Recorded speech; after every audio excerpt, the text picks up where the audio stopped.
Bom dia, senhoras e senhores, e obrigada por aguardarem. Sejam bem-vindos ao call de resultados da COSAN, referente aos resultados do terceiro trimestre de 2021. Estão presentes conosco hoje os senhores: Senhor Luiz Henrique Guimarães, CEO da COSAN, Senhor Marcelo Martins, CFO da COSAN, Senhora Paula Kowarski, Head de RI e ESG, Senhor João Arthur Souza, diretor financeiro, e Senhora Ana Luísa Perina, gerente de RI.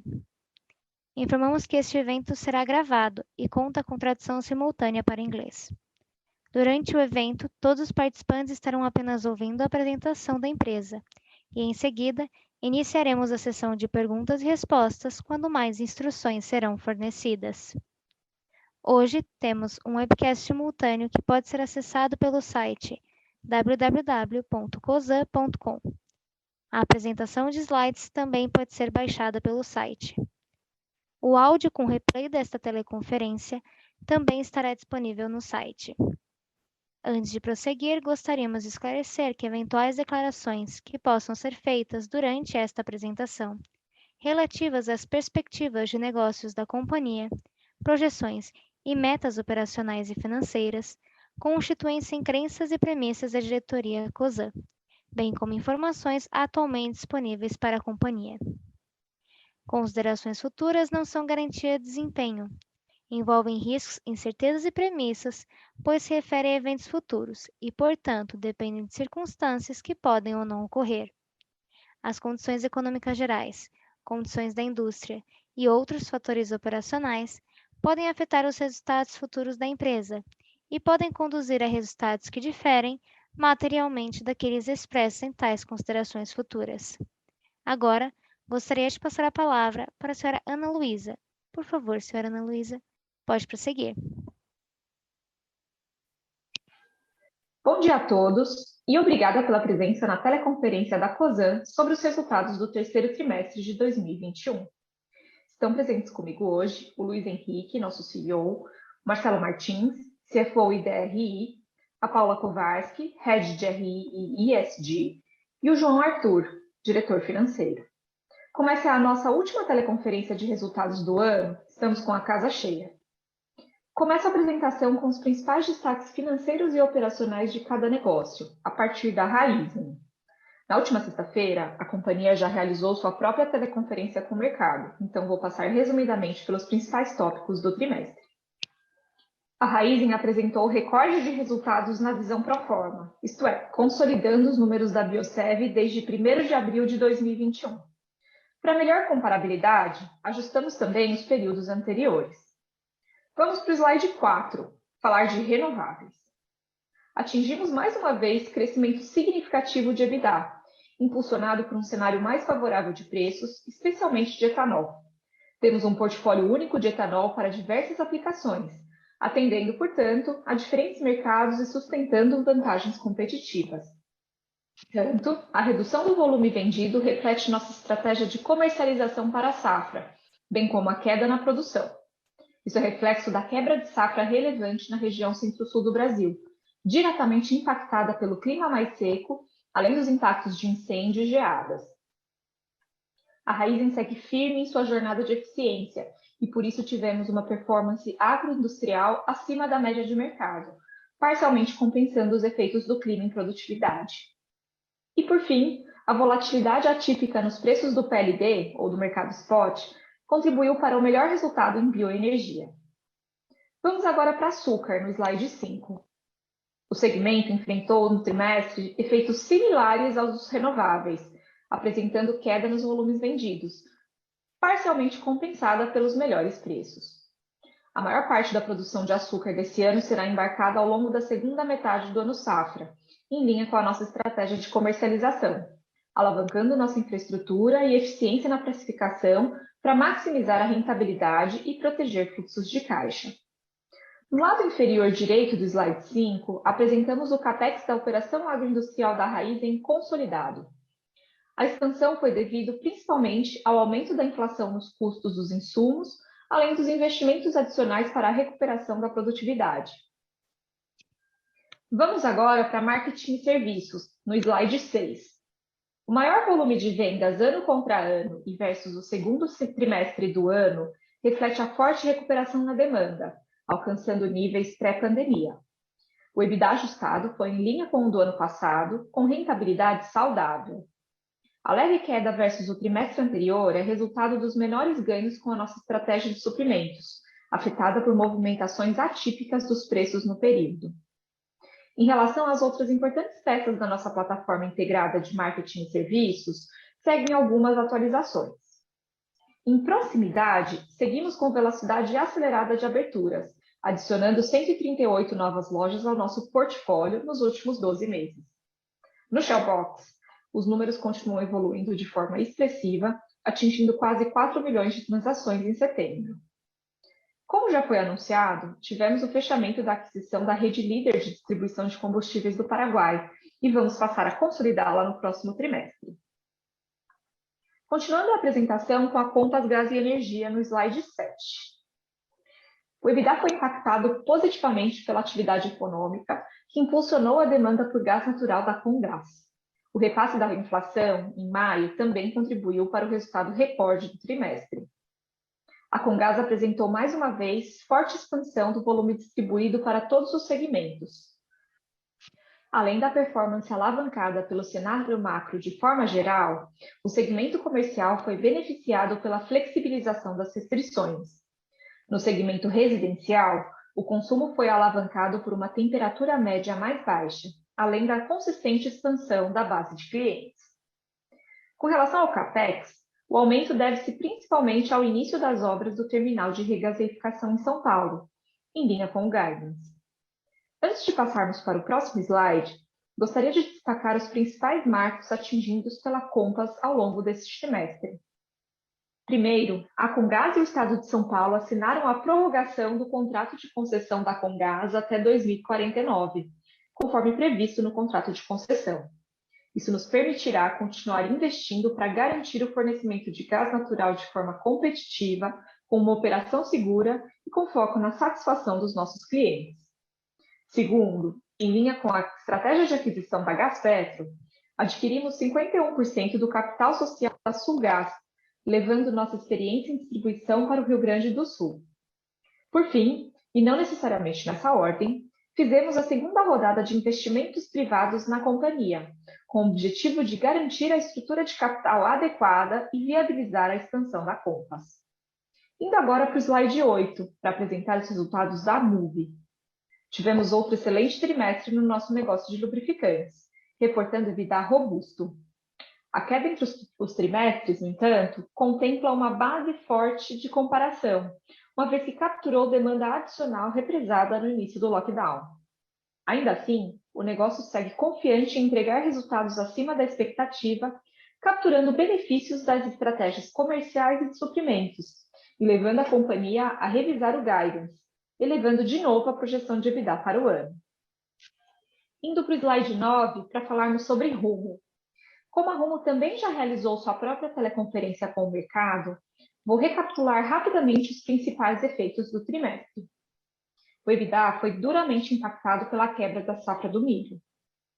A queda na demanda por fretes de grãos impactou o volume transportado tanto na Operação Norte como na Sul. Isso também gera um efeito mix negativo, pressionando as margens. Mesmo nesse cenário desafiador, a Rumo ganhou no período 17 pontos percentuais de market share no Porto de Santos, refletindo seus esforços comerciais para maximizar a utilização da sua capacidade operacional. Embora as tarifas médias tenham crescido ano contra ano, isso não foi o suficiente para compensar o aumento nos custos variáveis, principalmente do diesel, e menor diluição nos custos fixos.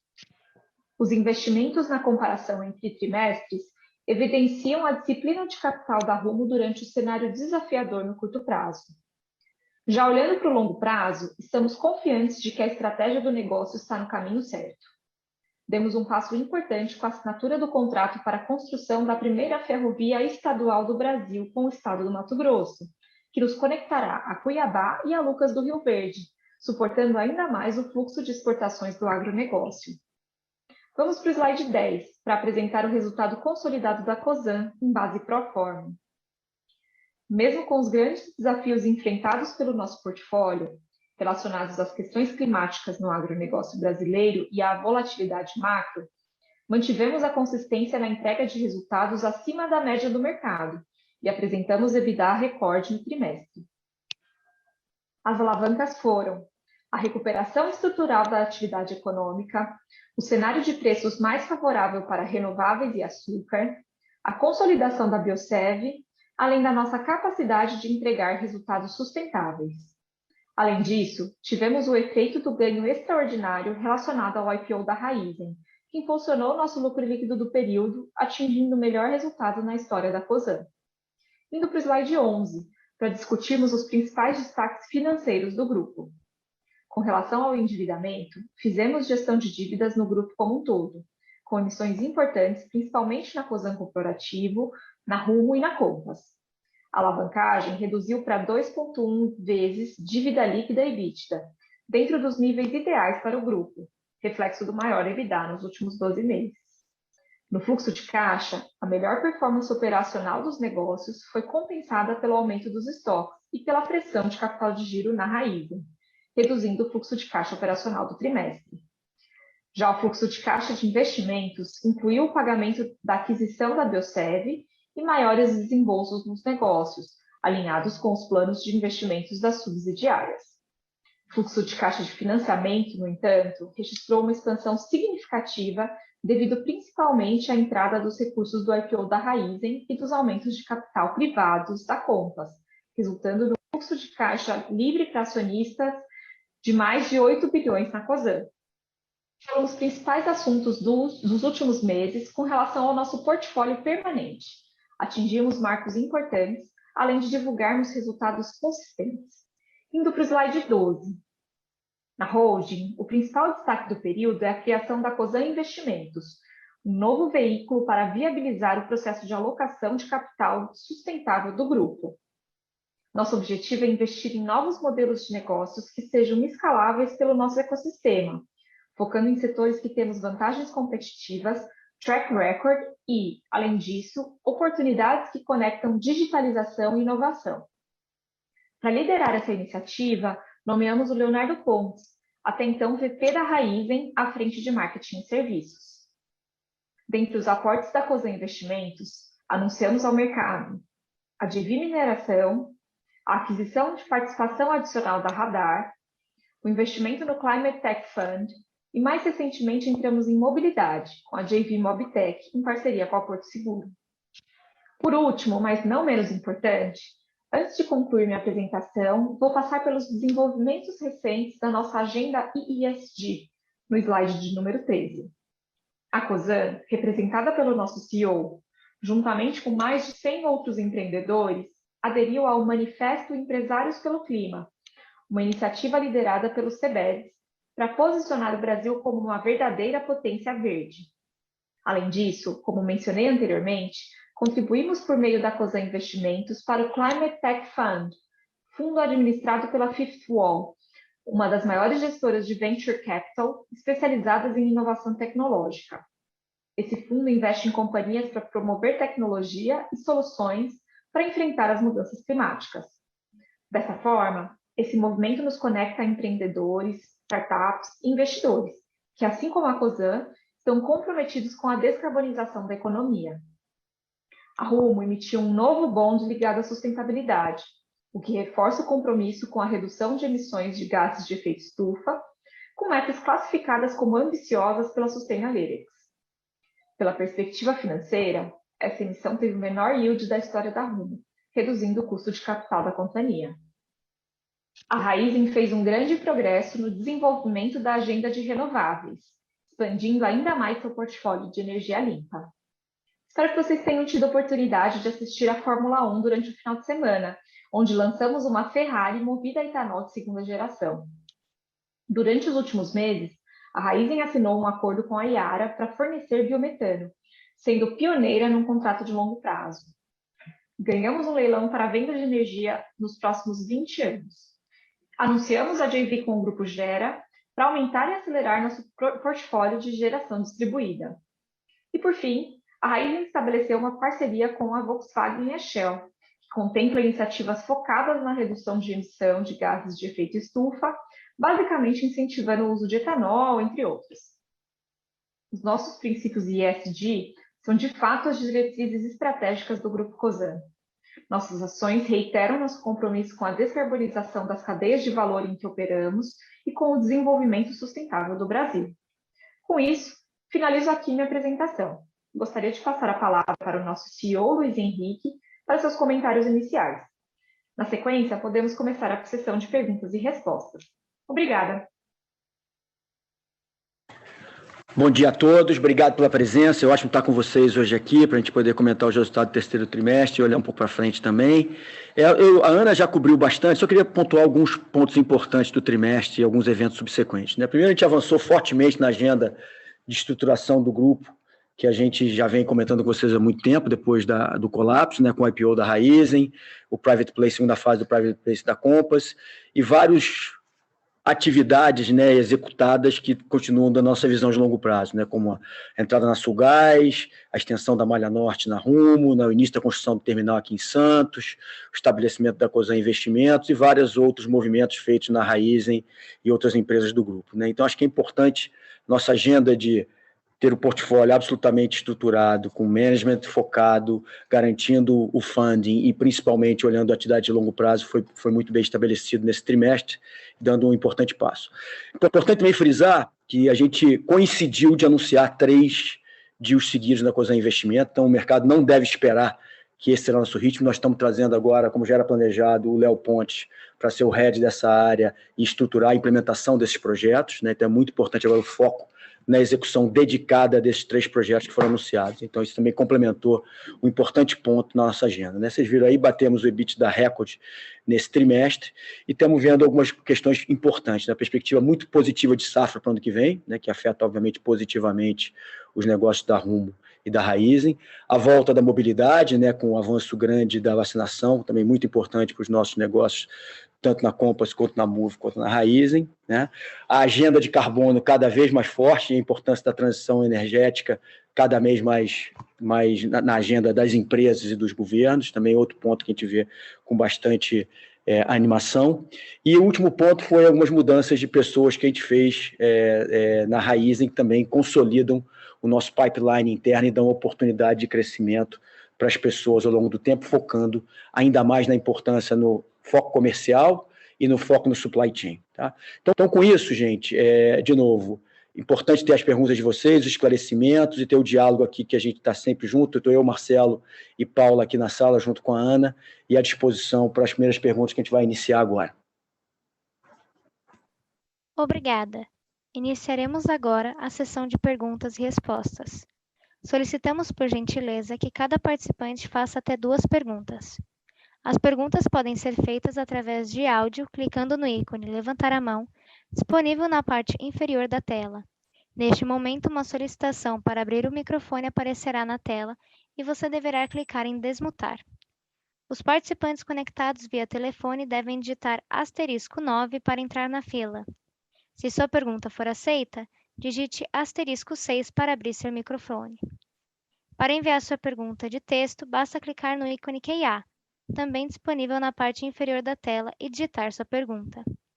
As perguntas em inglês serão recebidas exclusivamente via texto.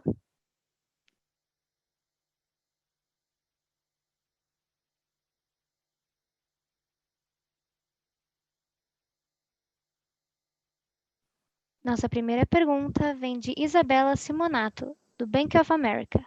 Por favor, pode prosseguir.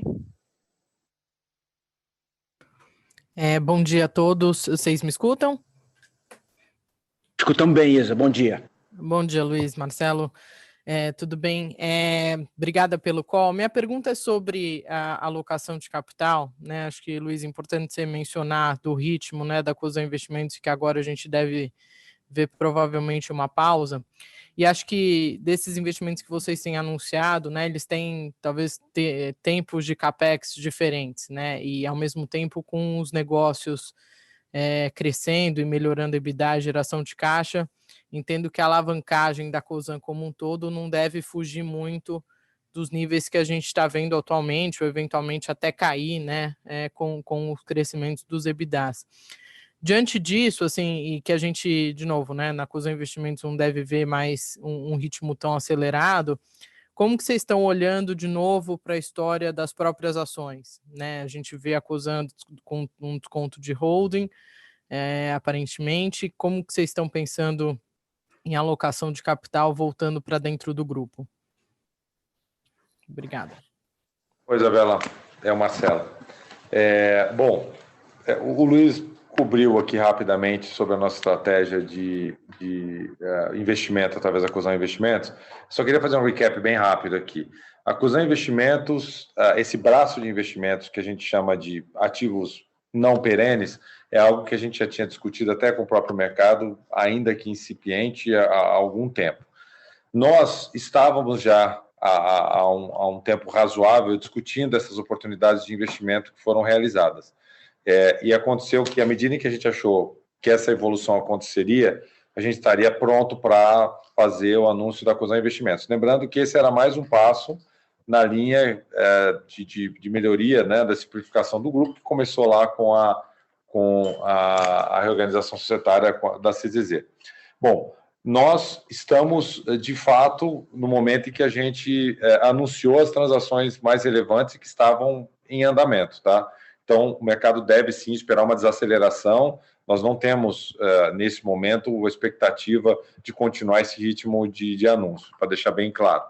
Segundo, nós queremos sempre focar na estrutura de capital. Isso é uma prioridade do grupo. Vocês sabem que a gente tem como prioridade máxima aqui a gestão de risco e exposure. Isso vem para a holding como o maior objetivo, e a própria criação da Cosan Investimentos passa por isso. Nós temos um objetivo de não alavancar a empresa, ou seja, nós temos uma zona de conforto entre 2 a 2,5 vezes, chegando em 2,5 a gente começa a ficar desconfortável, próximo de 2 eu acho que estruturalmente é ideal, porque a gente fica num ponto de alocação de capital mais eficiente, e isso não muda. Temos sim o objetivo e continuaremos fazendo recompras. Eu acho que nós estamos enxergando, principalmente hoje, o preço da ação muito aquém do que a gente acha que seria razoável, e a consequência disso será uma aceleração das recompras das ações, tá? Por uma série de razões a gente teve que parar, a gente estava numa fase de anúncios, divulgação de resultado, mas essas restrições não existem mais. Então, o nosso momento agora é de focar na estrutura de risco do grupo, exposure, estrutura de capital, alavancagem e recompra. Essa como gestão financeira da holding, esses são os nossos objetivos principais a partir de agora. É super claro, Marcelo, obrigada.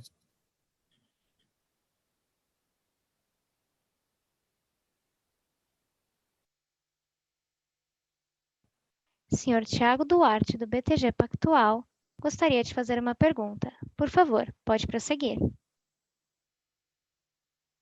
Olá, bom dia. Bom dia, Luiz, Marcelo, Paula e todo o time. Bom dia, Tiago. Eu queria fazer duas perguntas. A primeira focada num dos anúncios recentes, que foi a compra, né, o aumento novamente, né, da participação na Radar.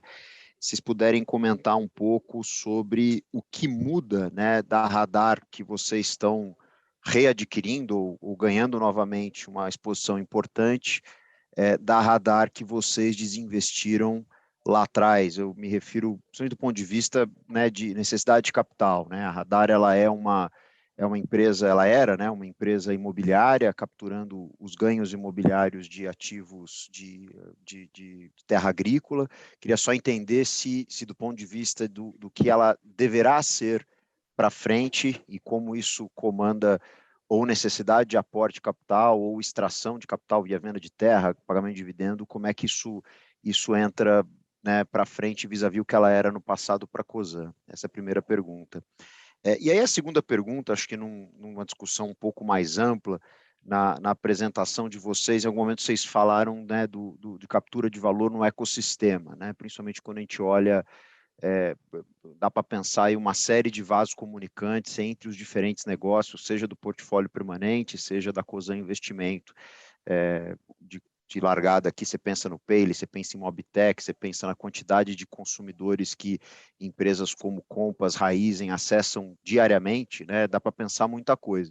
Só que, ao mesmo tempo, todos esses ativos, ou a grande maioria deles, eles não são detidos apenas pela Cosan, né? Vocês têm uma série de sócios e parceiros nos diferentes negócios. Então, pensar nisso como um ecossistema, ele não parece tão trivial para a gente. A gente ainda pensa muito cada uma dessas caixinhas como unidades separadas e independentes, como elas de fato, pelo menos até agora, são. Então, se vocês puderem comentar um pouquinho como é que a gente pensa ecossistema e benefícios de ter esse ecossistema integrado, do ponto de vista de sinergia, do ponto de vista de compartilhamento de melhores práticas e assim por diante, acho que é uma discussão importante. Obrigado. Obrigado, Tiago. Deixa eu falar primeiro do ecossistema, depois o Marcelo vai falar um pouco mais de radar e pegar até um gancho para falar um pouco mais, para explicar a você a estrutura de fundos, etc., que eu acho que é importante conhecer. Primeiro, acho que o princípio do nosso grupo, né, Tiago, que você conhece bem e outros aqui, assim, é o princípio da independência dos negócios com muito foco do management e da governança dos seus negócios. Mas acho que a gente começou a construir ao longo dos últimos períodos é também um processo de interdependência, ou seja, onde faz sentido atuar junto.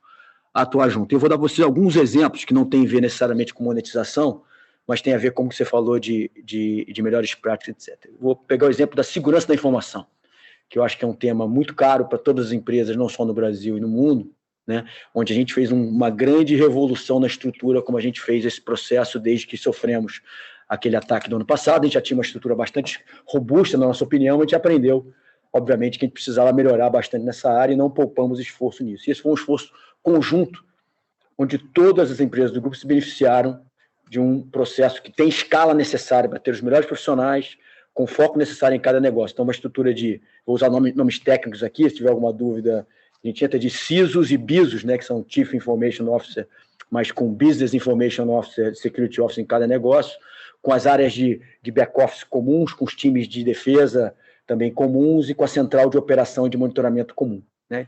É um nível de escala que você consegue pelo fato de estarmos juntos, obviamente todo mundo compartilhando esse benefício de know-how e, no final das contas, de custo e de acessibilidade.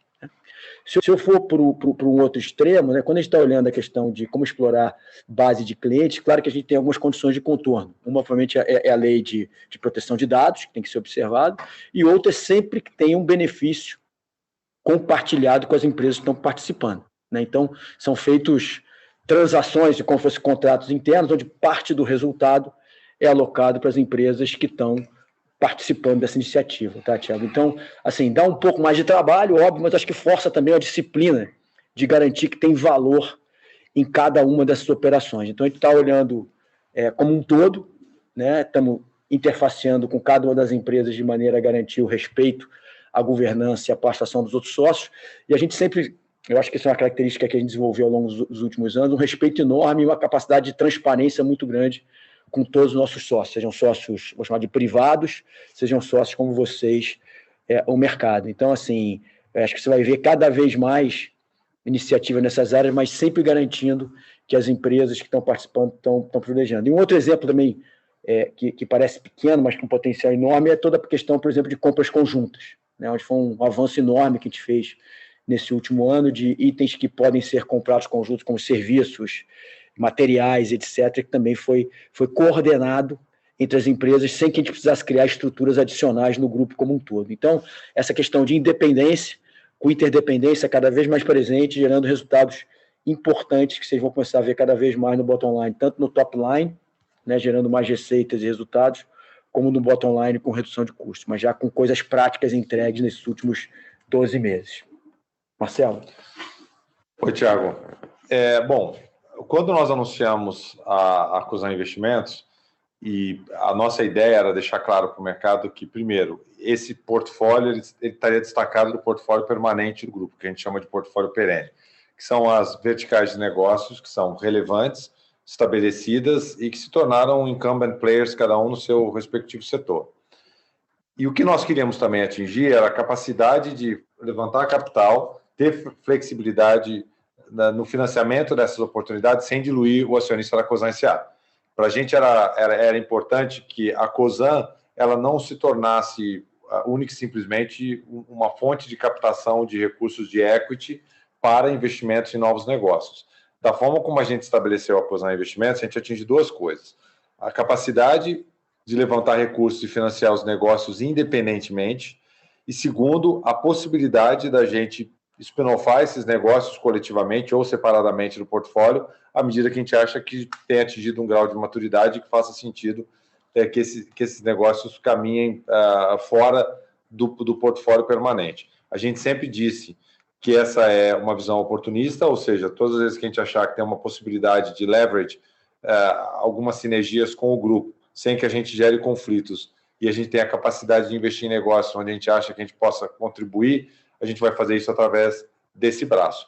Isso separa esse portfólio, porque nos dá muito mais flexibilidade no ponto de vista de governança, nos dá muito mais flexibilidade no sentido de captação de recursos e nos dá muito mais flexibilidade no sentido de giro também. Vocês sabem que o portfólio permanente, a gente tem uma visão mais de longo prazo e consequentemente, um interesse de longo prazo na manutenção desses negócios.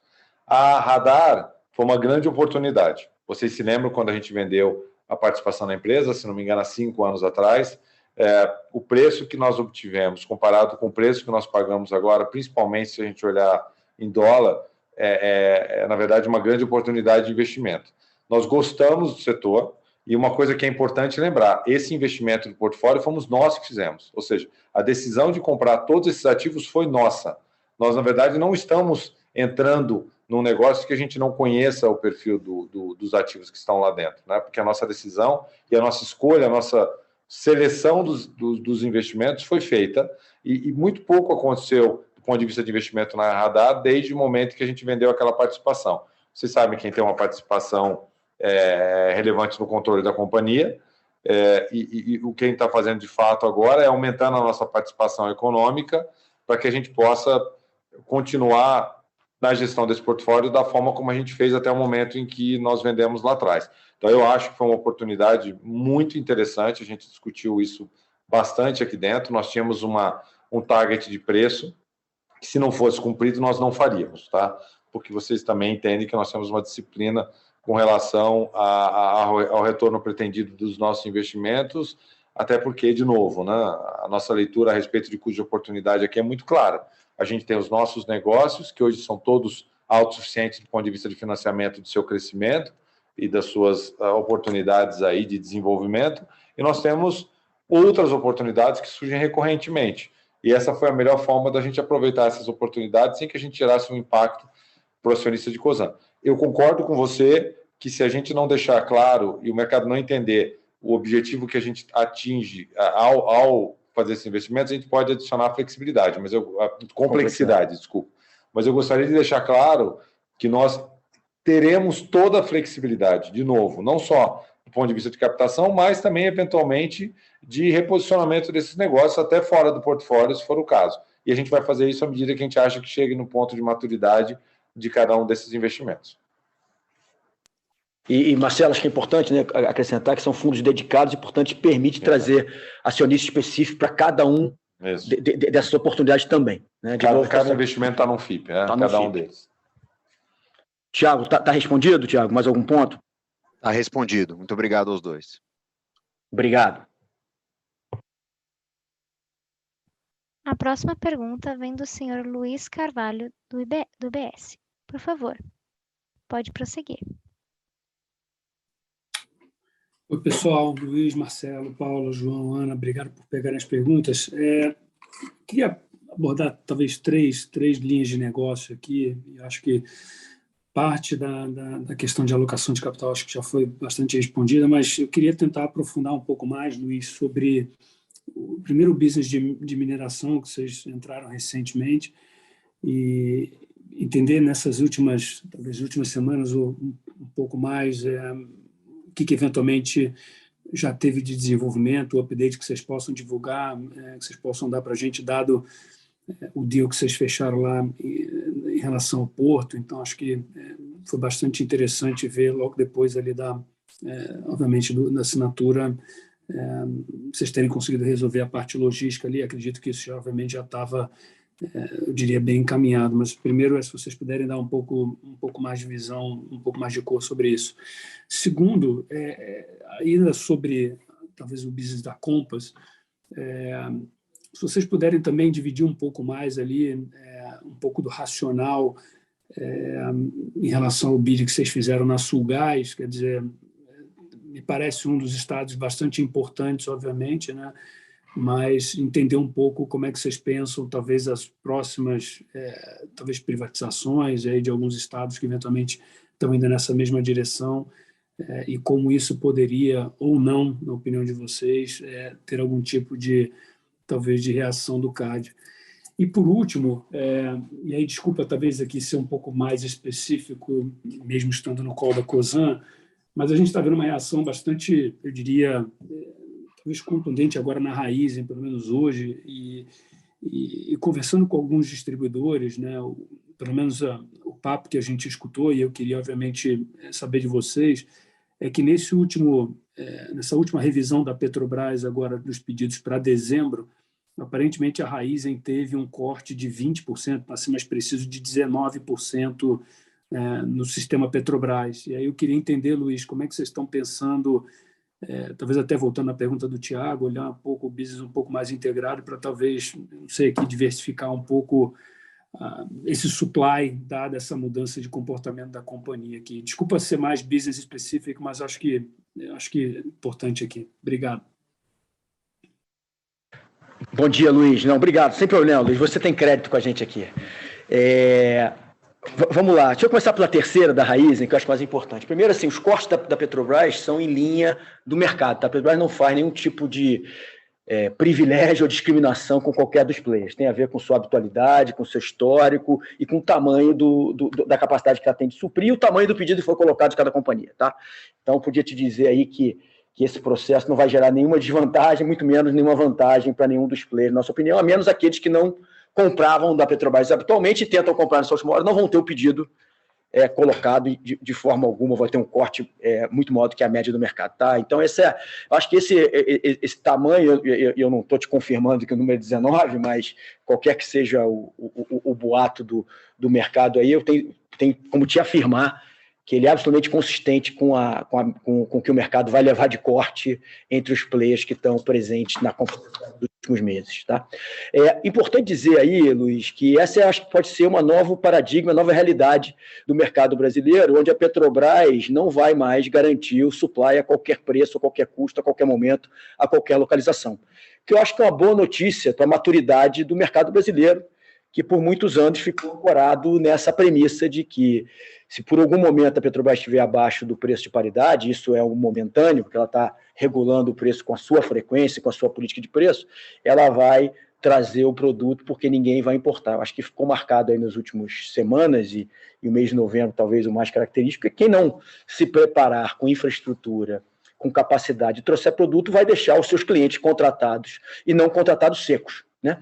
E aí eu acho que a Raízen, ao longo da sua história dos últimos 10 anos, e vindo da tradição de Esso e de Shell também lá de trás, uma preocupação sempre muito grande, em infraestrutura, 2, em S&OP, né, capacidade de prever demanda e regulação dos estoques e se preparar para o que vem pela frente, 3, contratação da rede, né, e uma lealdade importante com a rede, né, e aí contrato, relacionamento e visão de longo prazo tem muito valor, e a capacidade, sim, com o braço de comercialização de trade, de ter exposição a diferentes cenários de produtos, seja no Golfo do México, seja na Europa e até algumas vezes da Ásia, onde o preço está mais competitivo, dependendo da sazonalidade do mercado, etc. Então, na verdade, eu vejo isso como uma boa oportunidade, né, uma oportunidade de, de fato, o mercado funcionar como deveria funcionar, né, com cada player tomando a responsabilidade pela sua cadeia, pelos seus riscos, e pela sua relação com os clientes contratados, garantindo que esse mercado vai ser suprido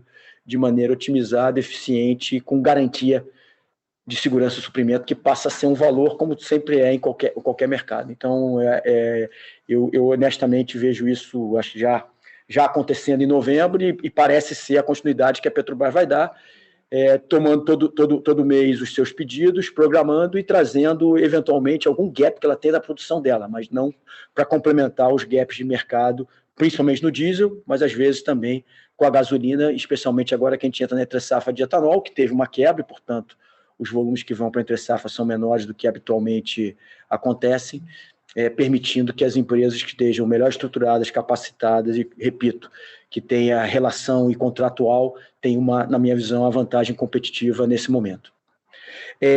Passando para Compass, estou indo de trás para frente, tá, Luiz?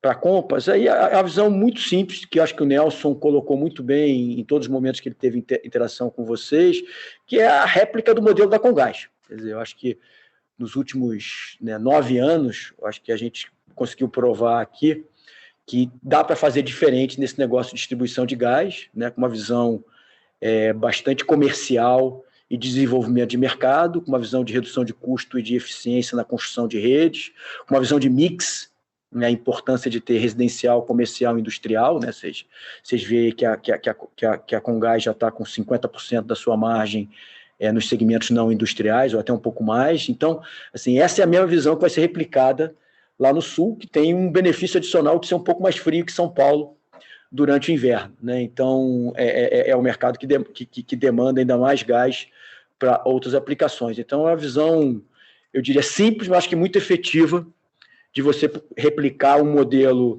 com gente com experiência, com fornecedores conhecidos e com a capacidade de implementar no mercado que tem muito a se desenvolver. Se vierem outras oportunidades, Luiz, como a gente sempre fala, em qualquer setor que está envolvido, a gente vai olhar. Obviamente, a gente não tem nenhuma pretensão de estar no Brasil inteiro, até porque não vamos ter capacidade nem física, nem de capital, nem de atenção, mas tem certos mercados, sim, são muito importantes, e o Nelson e a equipe vão estar olhando. A gente está muito focado na conclusão da Comgás e, obviamente, no avanço aí no CAD da Gaspetro, que é outro marco importante nesse dominó todo e nessa estratégia que a gente tem de ser muito focado. E sempre com um foco muito importante, Luiz, eu não custo de reafirmar isso, na crença do mercado livre. Tá? A gente vem trabalhando em todos os lugares que a gente está envolvido no desenvolvimento do mercado livre, né, para que a gente possa, de fato, ter os médios e grandes consumidores com a liberdade de compra da sua molécula de quem for mais eficiente, tendo alternativas de consumo, porque quanto mais competitivo for o custo do gás e quanto menor for o custo do gás, melhor para a expansão da distribuição, que vai estar deslocando algum outro energético para colocar a distribuição de gás nesse local. Então, estamos bastante animados nessa área, a gente acha que tem um modelo vencedor, e a Comgás certamente é uma matriz importante para ser replicada.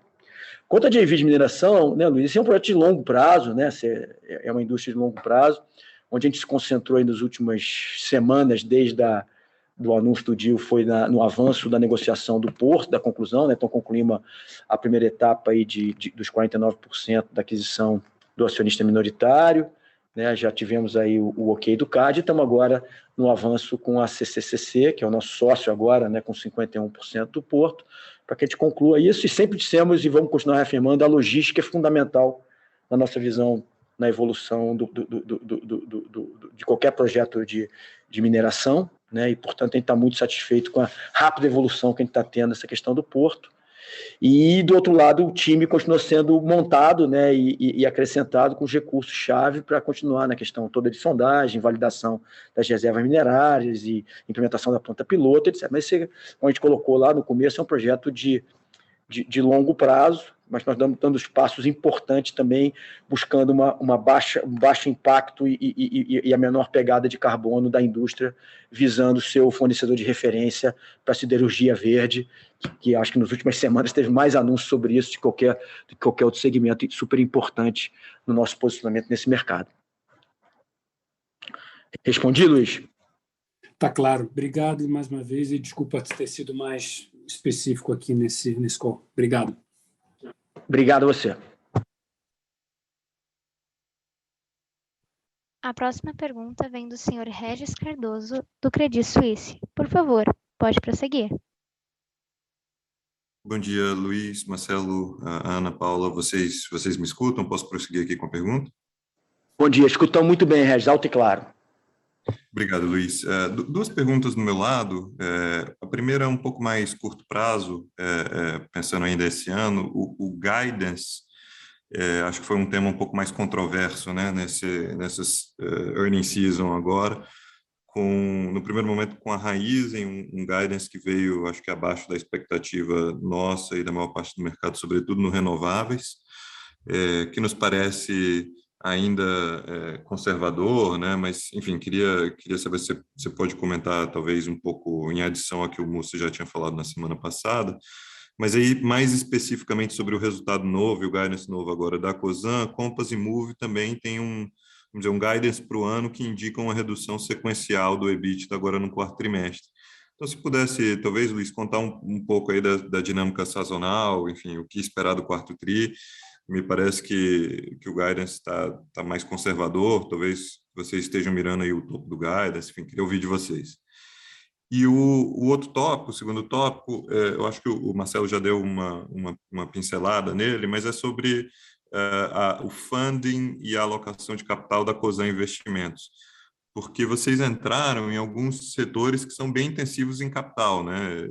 Terra, né? Real estate é intensivo em capital, mineração é intensivo em capital, aluguel de carro é intensivo em capital, e aí eu acho que volta um pouco lá quer dizer, minha pergunta é saber de onde vem o funding, né, disso, sobretudo no contexto em que as principais opcos, né, as principais companhias operacionais da Cosan passaram pelos seus próprios aumentos de capital recente, têm projetos próprios de expansão bem ambiciosos.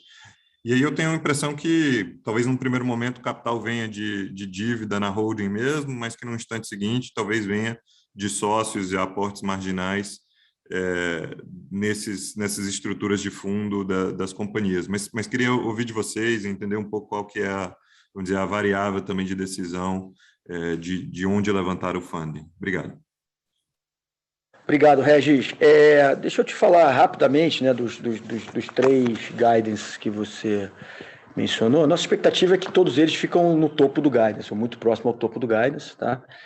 Acho que guidance é um range, né? Então a gente não atualizou os guides da Compass e da Moove, mas continua bastante otimista de que a companhia vão performar ali no topo do guidance, né? E não tem nada nesse no quarto trimestre que nos deixe preocupado. Acho que, na verdade, as companhias vão ter um bom momento nesse quarto trimestre. Obviamente, tem o mês de dezembro, no caso específico da Compass e da Moove, são meses que tendem a ter uma desaceleração no volume, né, por paradas, no caso da indústria da Compass, que vamos ter que ver se vai acontecer, né? Tem alguns setores que estão num ritmo muito intenso de reposição de estoque e que podem continuar, mas não é o habitual. E no caso no Moove há também uma tendência dos setores, sejam distribuidores, sejam setores de varejo, não querer passar com estoque. Então há naturalmente uma redução das compras em dezembro que traz um mês um pouco mais fraco. Mas nada que não seja natural e que tenha. Então a gente está bastante confiante.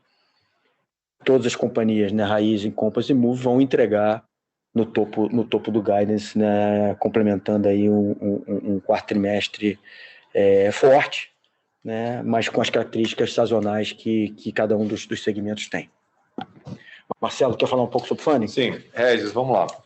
Bom, a ideia, a própria estrutura como ela foi montada, é que a gente possa trazer equity para cada um desses negócios, ou seja, a ideia não é fundiar esses investimentos com dívida da Cosan. Obviamente, alguma contribuição de capital a Cosan vai ter que fazer, já fez, inclusive, nos três, e isso, com o tempo, vai ser diluído à medida em que a gente vai trazer equity. Eu queria reforçar um ponto importante aqui. A Cosan não tem um problema em ser diluída nesses investimentos, tá? Como eu mencionei, obviamente, tem o tamanho que a gente considera ideal e o nível de influência que a gente considera ideal, mas a ideia, até que seja feito dessa forma, é que cada FIP possa ter a sua estrutura de funding sem que a gente tenha que diluir o acionista da Cosan. Como nós sabíamos que o crescimento desse negócio seria dependente de equity, se nós não fizéssemos essa estrutura, automaticamente a diluição se daria no nível da Cosan, que não é o que a gente quer que aconteça. Terra pode ser um negócio de capital intensivo, no nosso caso, ele definitivamente não é um negócio de capital intensivo. Só lembrando o modelo, nós somos, na verdade, gestores de um portfólio de terra, a manutenção da propriedade e a operação da propriedade se dá por operadores do setor que arrendam a terra. Na verdade, é um business de yield em virtude, obviamente, da qualidade das propriedades, por isso que é muito sensível para a gente o preço a ser pago desse negócio, porque a gente está mirando um yield bastante relevante, que eu acho que ele vai poder ser atingido à medida em que a gente pagou bastante bem por essas terras. Eu diria que desses 3 negócios é o negócio que menos terá necessidade de capital. Entretanto, eu acho que ele tem um nível de maturidade muito bom e permitirá que a gente, provavelmente, rapidamente, consiga também fazer uma captação para que a gente possa, eventualmente, até aumentar esse portfólio e investir em mais terra. Então, o recurso seria utilizado para crescimento do portfólio e não necessariamente para se gastar dinheiro com CAPEX ou OPEX, eventualmente, OPEX, nesse caso, na manutenção do negócio. Então, isso é com relação à terra. O negócio de minério, nós partimos do princípio de que, tendo a qualidade esperada das minas, era absolutamente fundamental que a gente tivesse a solução logística. O porto era a parte mais difícil e o ativo mais estratégico do negócio hoje. Por isso, a nossa necessidade e o nosso desejo em fechar rapidamente o porto. À medida que a gente assegurou o porto, nós agora temos uma série de hurdles aí que tem que ser cumpridos, tanto nas furações que serão feitas, para que a gente possa testar a qualidade do minério decorrente dessas minas, para que a gente possa, aí, com o tempo, fazer os desembolsos necessários. De novo, esse é um ativo que a gente vai também atrair capital no momento certo, a hora que a gente achar que faça sentido, mas o horizonte desse investimento ele é mais longo, diferentemente dos outros negócios. Mobitech é uma grande oportunidade de crescimento no mercado super consolidado. A gente acha que a gente tem espaço para crescer. É um negócio que, dependendo do modelo, pode atrair, pode ter uma necessidade de dispêndio de capital maior. Entretanto, a forma como a gente imagina que a gente vai gerenciar esse business e crescer esse business, provavelmente não vai haver uma necessidade de capital no patamar se ele fosse puramente um greenfield, tá?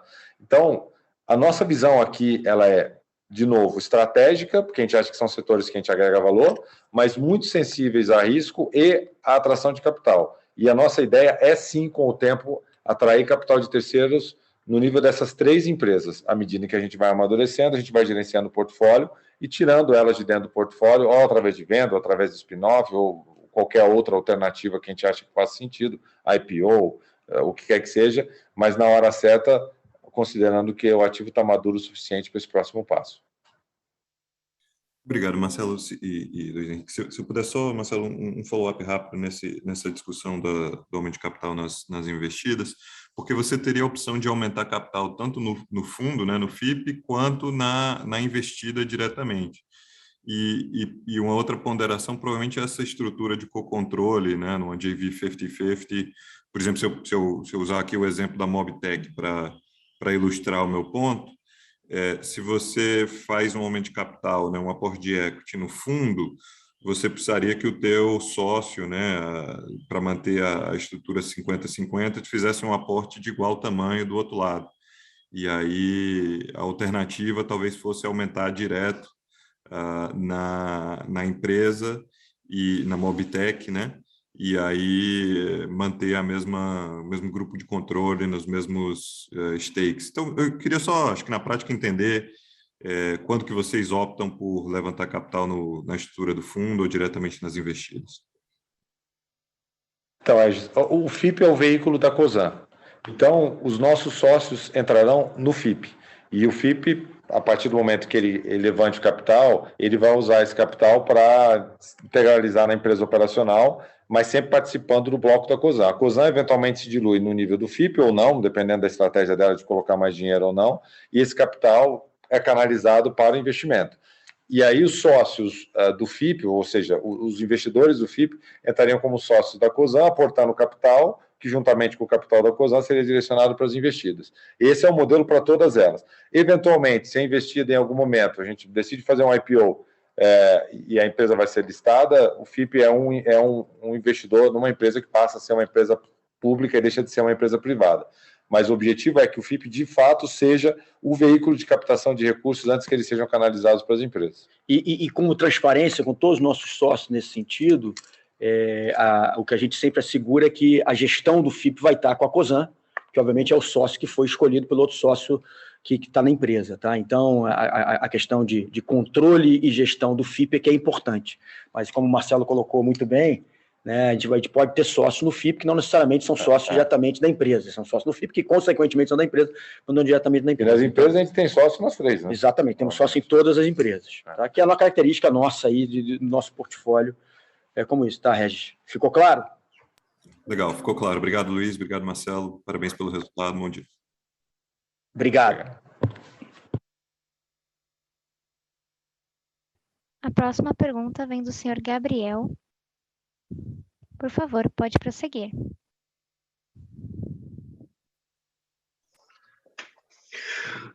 Bom dia, Luiz, Marcelo, Paula, João, Ana. Eu tenho alguns follow-ups, mas vou me restringir a dois aqui. Um sobre Compass, eu acho que um ponto interessante entender, eu acho que até pensando na estratégia da companhia, né, quando você pensa no novo mercado de gás e acho que o mar azul de oportunidade que você tem pela frente, né, nesse novo segmento, né, mas nesse novo ambiente competitivo do gás no Brasil, com a abertura do mercado, uma das dúvidas que surgem, assim, com relação às sinergias que você tem intra-business, né, acho que até em relação à nova lei do gás, existem algumas certas divisões entre os business, né, que tem que ser mantida regulatoriamente, mas me parece que existem realmente algumas sinergias, e aí eu queria entender um pouco melhor do lado de vocês quais são essas sinergias, né? Vocês têm todo o portfólio já desenhado, acho que com terminal de regasificação, Rota 4, comercializador de gás, a própria Comgás, e agora com a aquisição da Sulgás e potencialmente a Gaspetro. Queria entender o que vocês veem de sinergia e se realmente faz sentido pensar em sinergias para esse tipo de business, ou quando você olha para o business de gás regulado, né, no caso da Sulgás, da Gaspetro, da Comgás, realmente replicar o modelo da Comgás nessas duas potenciais futuras, né, que está muito bem desenhado já para frente, aquisições. Esse é o primeiro ponto em relação ao Compass. E olhando agora, pegando um pouco, acho que já foi debatido bastante a questão da Cosan Investimentos, eu queria explorar só um pouco sobre o papel do Léo nessa nova, não novo, né, mas nesse braço da companhia. Como vocês falaram, acho que vocês vieram num pace bem agressivo, mas rápido de novos negócios, de novas oportunidades, e agora seria o momento de digerir esses novos negócios. E pensando para frente, assim, o que a gente poderia pensar para esse business, né? A ideia aqui é realmente manter o portfólio como ele está, e uma possibilidade de novos negócios. A ideia é realmente focar em oportunidades, mas ter sinergias com os business, vamos dizer, perenes da companhia, ou poderia ter outros tipos de business também que poderiam, só pensando na questão da oportunidade, não na sinergia. Só para ficar um pouco mais claro esse ponto. Mas são esses dois pontos que eu queria bater com vocês. Obrigado. Obrigado. Não, da Compass, pegando já alguns ganchos do que o Nelson tem falado com o mercado, a gente tem 4 verticais, né, dentro da estrutura, né? Obviamente todos eles estão ligados ao mercado de gas and power, né? Mas a gente vê eficiências, né, sendo o principal driver de sinergia aí, mas cada negócio tem a sua dinâmica, né? Então o negócio de distribuição vai operar focado em prospecção de cliente, construção de rede, novas aplicações, etc. O business de infraestrutura vai criar a oportunidade de ter novas oportunidades de molécula que vão trazer mais competição para o mercado, como a gente sempre colocou, né, o preço do gás é uma coisa muito importante para aumentar o maior desafio que a gente vai ter nesse mercado, que é a geração de demanda. Né? A oferta, a gente está muito seguro que tem oferta abundante, não só no Brasil, mas no mundo, mas tem que garantir que essa oferta vai atingir uma demanda que, de novo, a Comgás, a Sulgás, etc., vão estar construindo. Né? E aí tem o business de geração, né, que também vai buscar oportunidades de projetos que tenham a rentabilidade adequada na conjugação de geração com monetização do gás, né? E tem toda a parte de comercialização, que faz o link importante para que a molécula também chegue onde precisa chegar, a custos competitivos, com portfólio de contratos diferentes, né? Portfólios de contratos de índice diferentes, de flexibilidade diferente, porque as pessoas às vezes confundem que uma molécula de gás não é igual, uma molécula igual a outra, ela tem características importantes que devem ser observadas e tem, na nossa visão, com a maturação desse mercado, vão ter a oportunidade de serem construídas e ter monetizadas pela Compass, né? Então, é o portfólio como a gente desenhou, que começa a ganhar densidade em cada uma dos seus braços, né? Quer dizer, de Comgás, agora com a oportunidade da Gaspetro, agora Sulgás, na infraestrutura com o terminal sendo construído, análise de vários projetos de geração, a comercialização já ativa com várias discussões dentro desses processos de chamada pública das distribuidoras pelo Brasil afora e também alguns pré-contratos com potenciais clientes livres aqui na área de São Paulo. Então, agora é populando a densidade de cada um desses braços para que ele tome o tamanho e a potência que a gente acha que pode ter com o avanço do gás natural na matriz energética e de transportes brasileira, né?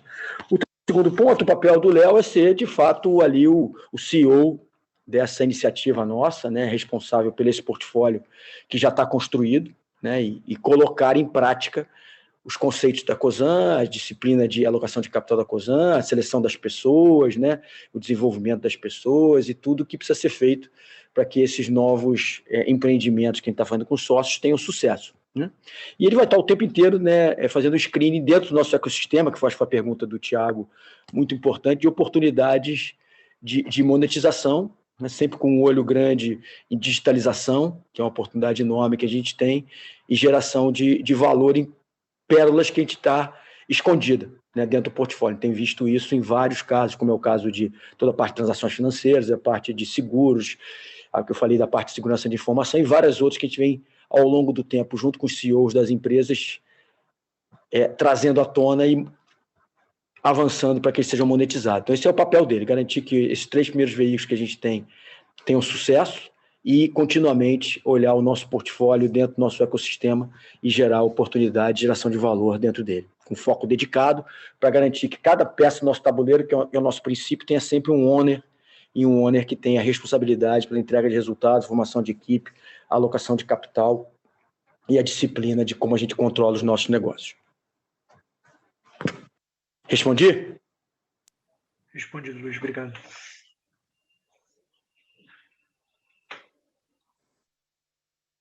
A próxima pergunta vem do Christian Audi, do Santander. Por favor, pode prosseguir.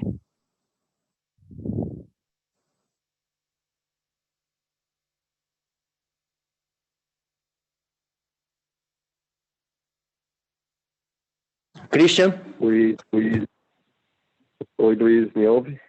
Me escuta? Escuto bem. Bom dia. Oi, desculpa. Bom dia, Você escuta a gente? Estou vendo as duas perguntas. Estou escutando, perfeito. 2 perguntas, por favor. A primeira, Luiz, eu estou recebendo cada vez mais de investidor questionamentos sobre como que as companhias poderiam lidar com uma economia brasileira em 2022, mais talvez challenging, com o PIB mais difícil, o crescimento de PIB, ou até uma falta de crescimento de PIB. Então, a minha pergunta é, se você pudesse comentar, como é que você vê, quanto preparados as companhias dentro da Cosan estão para um cenário talvez mais difícil do ponto de vista de crescimento econômico em 2022? E a segunda pergunta, Marcelo, era mais voltando ao tópico de alocação de capital. Como é que você pensa e toma a decisão de recompra de ação versus pagamento de dividendo? Se é puramente uma questão de pagamento de impostos? E se puder só comentar um pouco sobre como que as companhias dentro da Cosan pensam sobre o tópico de pagamento de dividendo, política de dividendo, por favor. Obrigado. Boa, Cristian. A gente, na verdade, fazemos os dois, pagamos dividendos e recompramos as ações. Eu acho que, na prática, o efeito é muito parecido.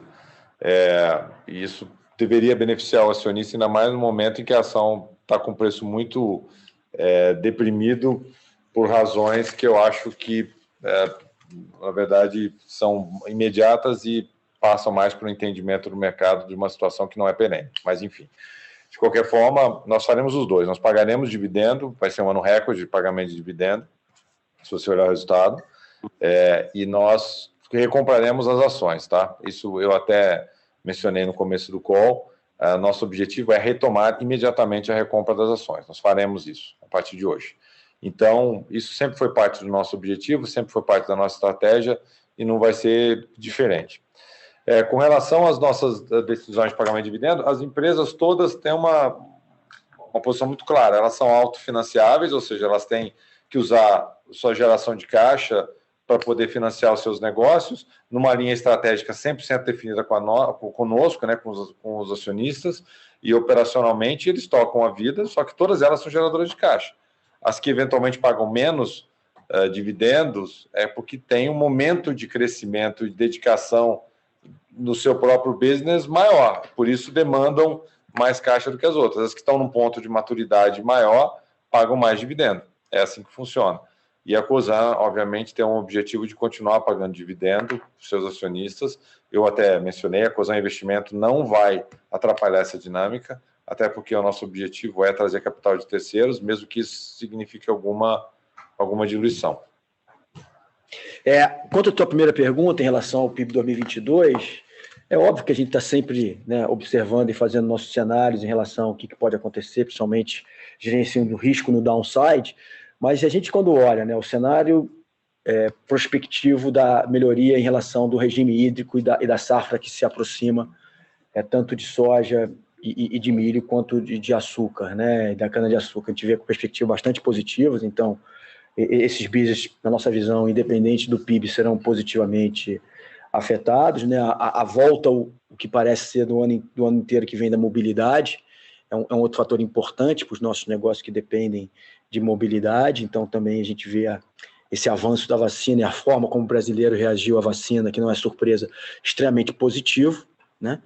E obviamente a gente vem há muito tempo, vamos continuar fazendo, muito preocupado e trabalhando forte na questão de custos, despesas e eficiência, o que também nos torna resilientes nesse período, né? Então, assim, é claro que um PIB maior sempre ajuda a impulsionar os negócios, mas especificamente nossos negócios expostos a commodities agrícolas, né, e movimentação de produtos que o Brasil vai continuar exportando de maneira relevante.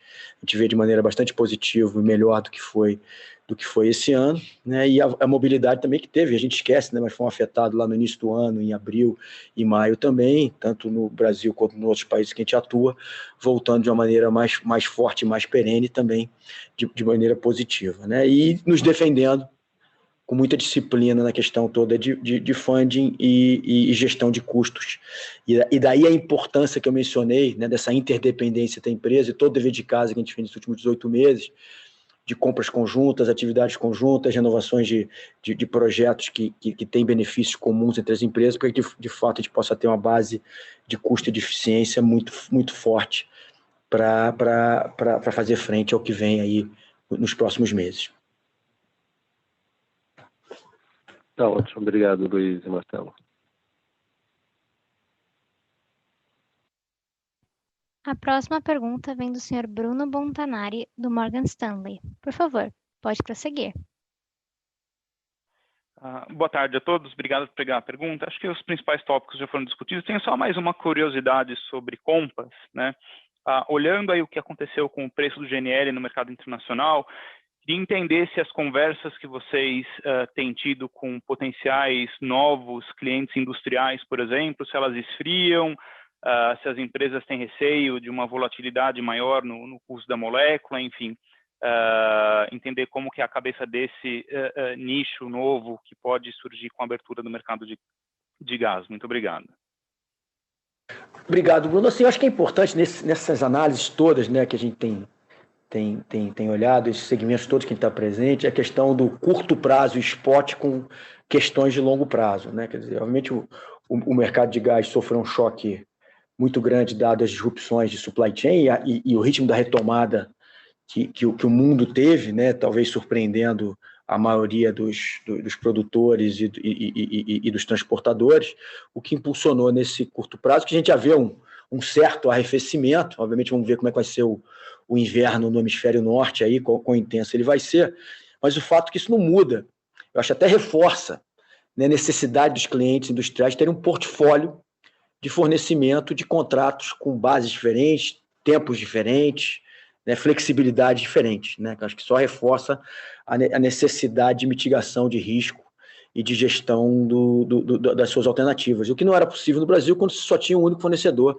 que era a Petrobras, né? Então acho que isso reforça ainda mais a necessidade, obviamente traz do outro lado uma responsabilidade, um profissionalismo cada vez maior tanto dos clientes como dos comercializadores, né? O que eu acho que, de novo, joga a nosso favor, dado o tempo que a gente está envolvido nesse mercado, a estrutura que a gente montou, o time que a gente tem e a exposição que a gente tem não só ao mercado brasileiro, mas ao mercado internacional, com todo o trabalho que a Compass fez nos últimos vários anos aí, tá? Então, assim, ele, na minha visão, e o que a gente tem visto com os clientes, só aumenta o grau de interesse em buscar uma diversificação de portfólio, um entendimento cada vez maior das opções e, principalmente, se organizar para que o curto prazo não vire para mim. Foi muito que foi experimentado no mercado de energia elétrica na transição, né, do mercado cativo, mercado livre, onde cada cliente, baseado no seu tipo de produto, o seu ciclo de precificação, teve que adequar o seu portfólio de energia elétrica, que vai ser o mesmo com gás, ao tipo de risco, exposição e contratação que ele quer ter. Então, é parte do jogo. Mercado é mercado. Eu acho que no Brasil esse é o grande desafio. Como é que a gente aprende em todos os setores a aprender que o mercado é a melhor solução e não se assusta quando o preço sobe, que ele vai subir, vai cair, vai andar de lado, e é o que é. E por isso que a gente acha que o nosso posicionamento nas várias empresas que a gente está exposto à comercialização e à formação de portfólio é tão importante, e a gente bastante confiante na nossa posição. Com isso, gente, a gente terminou aqui o leque de perguntas e respostas. Acho que foi bastante completo. Acho que eu e Marcelo tentamos endereçar a vocês aí todas as questões ligadas, não só à alocação de capital, papel da Cosan Investimento, mas principalmente do nosso portfólio permanente, dando a perspectiva do que vem pela frente. E, de novo, continuamos bastante animados e otimistas não só com a perspectiva de curto prazo, mas principalmente com os movimentos que a gente vem fazendo em cada uma das empresas, né, contratando o futuro, né, na Raizen, na Move, na Compass e na Rumo, com projetos que são estruturantes, são diferenciais, são únicos, né, com barreiras importantes para o nosso desenvolvimento e passando os milestones importantes aí para frente, tá? Então, formando gente, né, desenvolvendo gente, dando oportunidade. Todos esses movimentos são importantes, porque de novo, a gente precisa de um pipeline cada vez mais robusto, dado o crescimento individual de cada negócio e coletivo do grupo. Então, a preocupação cada vez maior que eu, Marcelo, Rita e todos os CEOs e os times de RH vimos trabalhando para garantir não só a fluidez entre negócios, mas nos próprios negócios, atração de recursos também de fora, para que traga know-how em áreas que a gente precisa de skills adicionais, para que a gente possa ter, de fato, o melhor time em logística, em energia e os negócios que nós estamos envolvidos. Obrigado aí pela confiança de vocês, obrigado pelas perguntas e até o próximo call. Um abraço. O webinar da Cosan está encerrado. Agradecemos a participação de todos. Tenham um bom dia.